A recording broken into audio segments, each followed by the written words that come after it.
For the child who has everything, a solar-powered musical box.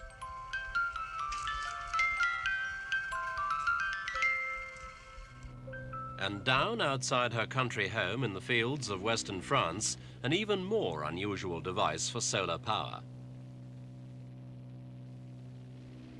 Sheltered by trees is an enormous bank of mirrors. They follow the sun and concentrate its rays precisely onto one spot.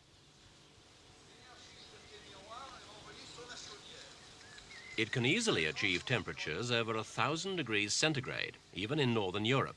And in sun-rich areas, in many third world countries, constructions similar to this have already proved capable of providing cost-effective power for heating, cooking and irrigation. Here, reflecting the sun's rays onto the north face of the house is an easy way of providing extra heat and light. But this device goes further. This battery of 263 mirrors is all part of an experiment. It could help point the way to meeting future energy needs.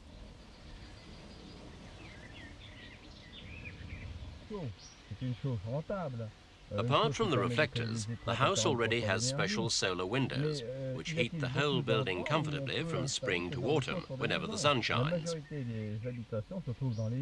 It's just one man, Professor Jean-Luc Perrier, who has designed and built the windows, the huge reflector, and all the other gadgetry. He specializes in theoretical technology and teaches school children and students in the region. Professor Perrier has 3 separate teaching jobs in all. He says he needs this extra income to finance his own equipment and experiments, because he pays for it all himself, without any aid from the state.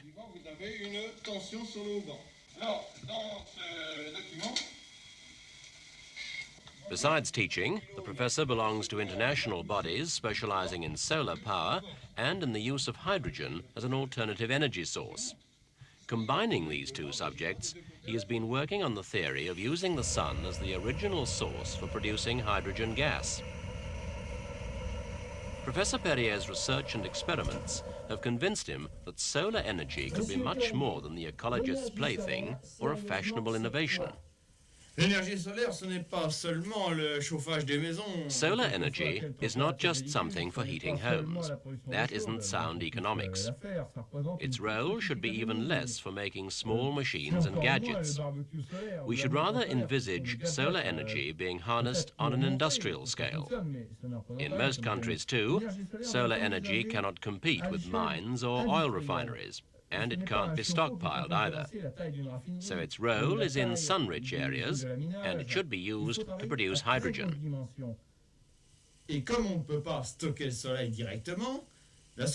My equipment was the first in the world in June 1979 to show that hydrogen can be produced with solar energy.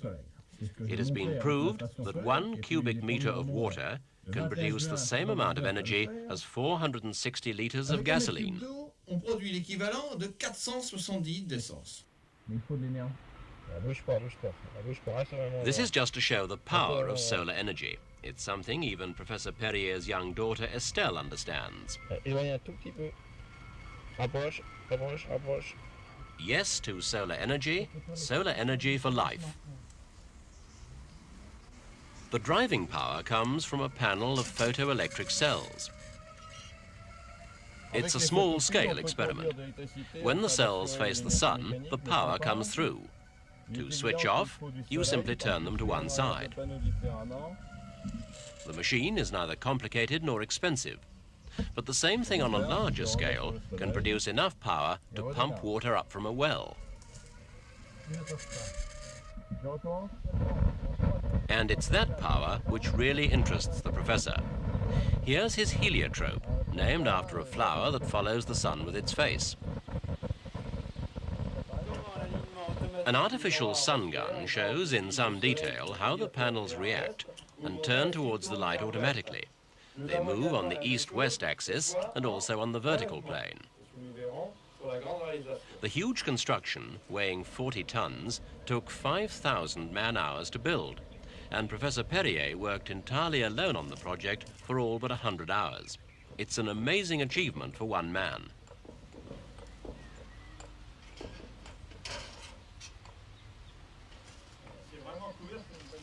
To show just what it can do, the professor climbed up to fix a sheet of aluminium at the focal point, the furnace. Together, the 263 mirrors have an area of 71 square meters.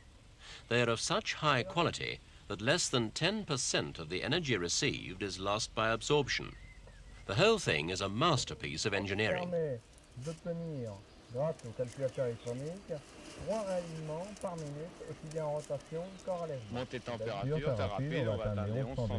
Even on a late summer's day, the temperature in the furnace can quickly rise to 1100 degrees.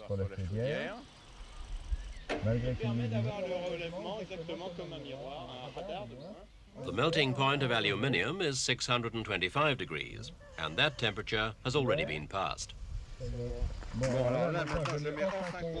A man of boundless energy and enthusiasm, Monsieur Perrier loses no time in climbing back to inspect the results.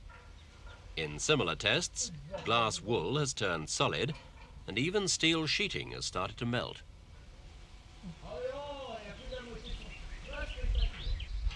The result is spectacular, promises the professor, who for a moment appears in danger himself.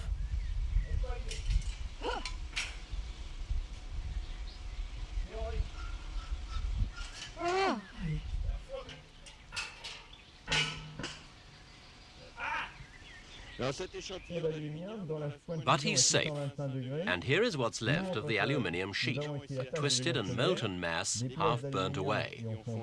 The damage is all the more remarkable, considering that the experiment took place in the open air, with a shiny and so less heat-absorbent metal.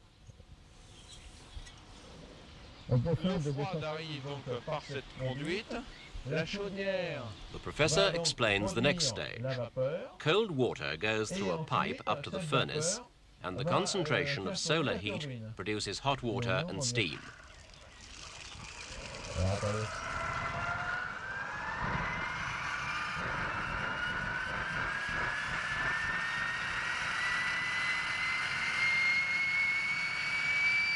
The steam, when released, escapes at 2 times the speed of sound, and the power is sufficient to drive a large turbine engine.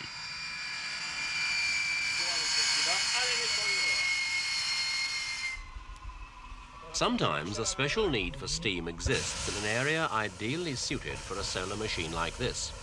For example, where thick residual oil in an oil well needs thinning with steam to make it recoverable. Then this would be an ideal solution.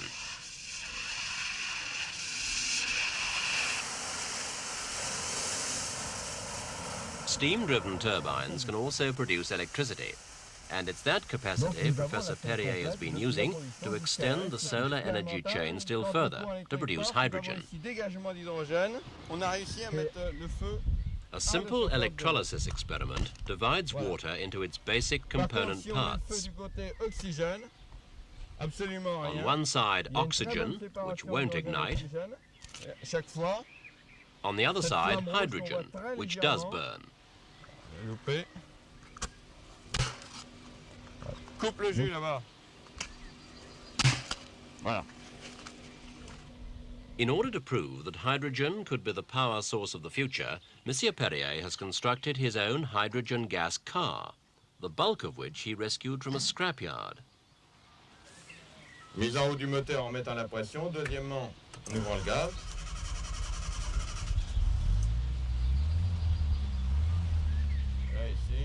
To get the best results, the professor buys his cylinders of hydrogen gas commercially. This is mainly because he is sure the gas is pure, and in addition, no one can question the fact that he's using anything else but ordinary hydrogen. Ce qui fait une voiture qui peut aller légèrement plus vite qu'une voiture à essence. Avec The professor claims about 10% more power for his car compared with its gasoline-powered equivalent. This is because of the improvement in engine efficiency. He also claims the car starts easier in all weathers and there is less engine wear. And of course, hydrogen leaves behind no pollution at all. Ce qui ne pose pas de problème. 800 km, ça fait à peu près 30 à 40 litres d'hydrogène. Car manufacturers in the United States, West Germany and Japan already have experimental models powered by hydrogen. They have concentrated on using liquid hydrogen and on solid, hydrogen-rich granules, and they have been very successful. Their expensive prototypes would almost certainly prove to be better than the Perrier car in all departments. Faster, more efficient, and cheaper to run.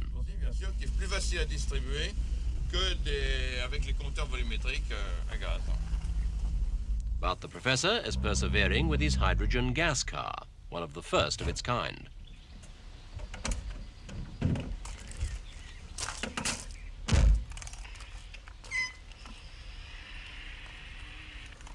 Shutting the main gate by remote control is just one of the professor's little gadgets. The Perrier fuel system is rather primitive, and it doesn't help the comfort of the passengers. Under the hood, the hydrogen gas feed lines are painted in red. All that comes out is a fine mist of water. The exhaust is colorless, and to prove how pollution-free it is, the professor inhales some.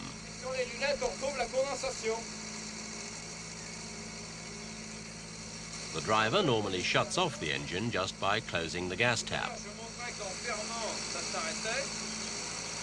Another way is by lifting the gas jets away from the engine, and note that the motor doesn't immediately stall and stop.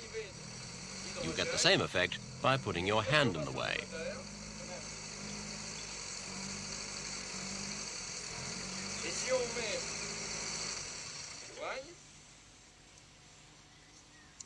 The gas burns with an almost colorless flame. In the dark, it would appear slightly red. The flame is a bit cooler than gasoline. So, almost single-handedly, and at his own expense, Professor Perrier has extended the energy chain from the sun through steam to electricity and then to hydrogen. He is a theoretician, and some would say he's an eccentric. But he has an unshakable belief that his experiments will prove of great practical value and lead to the next big energy breakthrough by the turn of the century.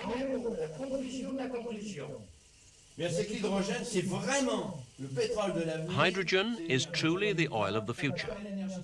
Through solar energy, hydrogen is available in any part of the globe and can be supplemented by wind or tidal power. Hydrogen is non-polluting and inexhaustible, and it could supply all the world's energy needs in 20 years' time. But we have to think about it now.